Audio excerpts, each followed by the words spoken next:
Fish கட்லெட்க்கு இன்றைக்கி நான் வஞ்சிரம் மீன் எடுத்திருக்கேன். வஞ்சிரம் மீன் தான் ஃபிஷ் கட்லெட்க்கு ரொம்ப நல்லாயிருக்கும். ஸோ அதனால் நான் க்ளீன் பண்ணி வச்சுருக்கேன். இது கூட நான் வந்து கொஞ்சம் சால்ட்டு, மஞ்சத்தூள் ஆட் பண்ணி நல்லா தடவிக்குவோம் ரெண்டு பக்கமும்.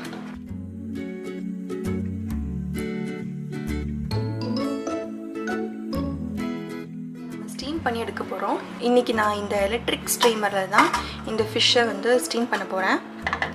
ஸோ 10 to 15 minutes இந்த ஃபிஷ்லாம் வந்து நல்லா வேகிற வரைக்கும் ஸ்டீம் பண்ணி எடுத்துக்கலாம்.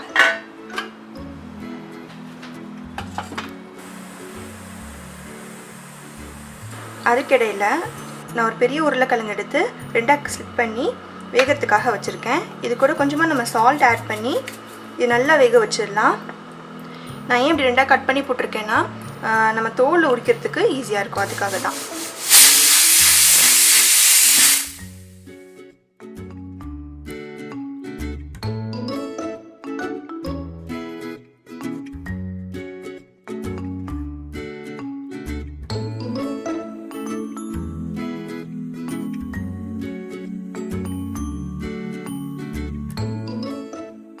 நல்லா வெந்து ஆறி இருக்கு. இப்போ இதில் இருக்கிற இந்த போன்னு, அதுக்கப்புறம் இதோட ஸ்கின் எல்லாமே நம்ம ரிமூவ் பண்ணிவிட்டு ஃப்ளெஷ்ஷு மட்டும் தனியாக எடுத்து வைக்க போகிறோம்.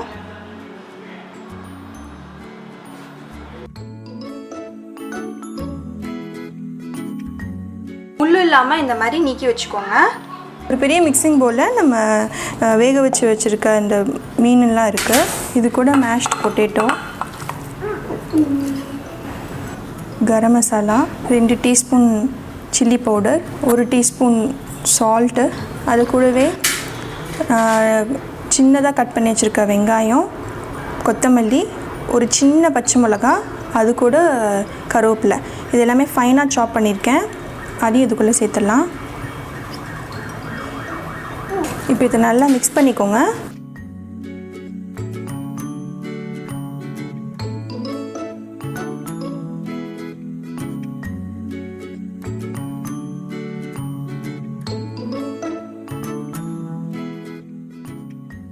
ஒரு மிக்சிங் பவுலில் 1 டீஸ்பூன் அளவுக்கு கார்ன்ஃப்ளவர் எடுத்துக்கலாம்.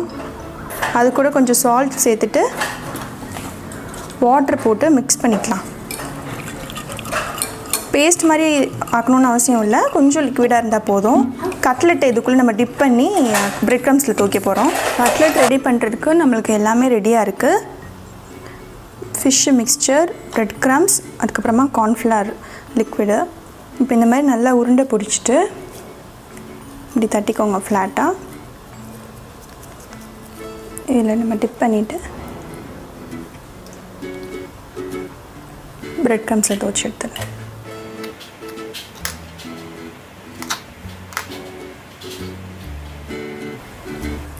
இதே மாதிரி நம்ம எல்லா உருண்டைகளையும் பண்ணி முடிச்சிடலாம்.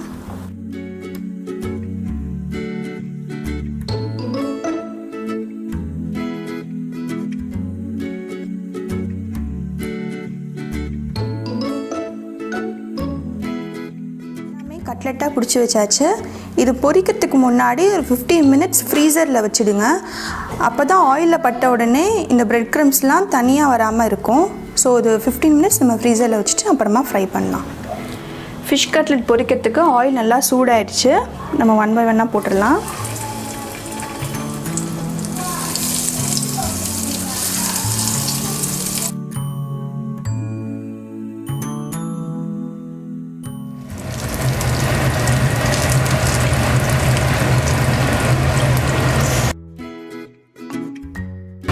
ஒரு பக்கம் வெந்திருக்கும், இன்னொரு பக்கம் திருப்பி போட்டுடலாம்.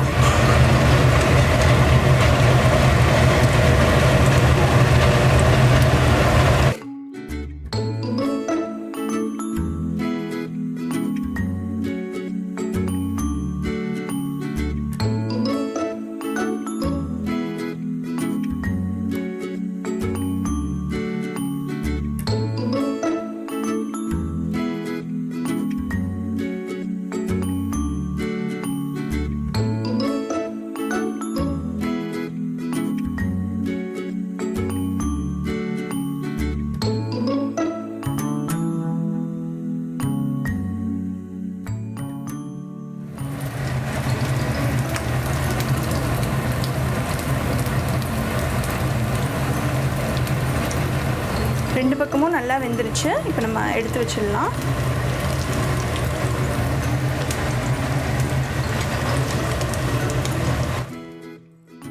சூப்பராக ஃபிஷ் கட்லெட் ரெடி ஆகிடுச்சு. ரசம், சாம்பார், ரைஸ் இது கூட இது நல்ல ஒரு காம்பினேஷன். இன்றைக்கி நாங்கள் ரசம் வச்சு தான் அது சாப்பிட்டோம். கண்டிப்பாக நீங்கள் எல்லாருமே இது வீட்டில் ட்ரை பண்ணி பாருங்கள். உங்கள் எல்லாருக்கும் ரொம்ப பிடிக்கும்.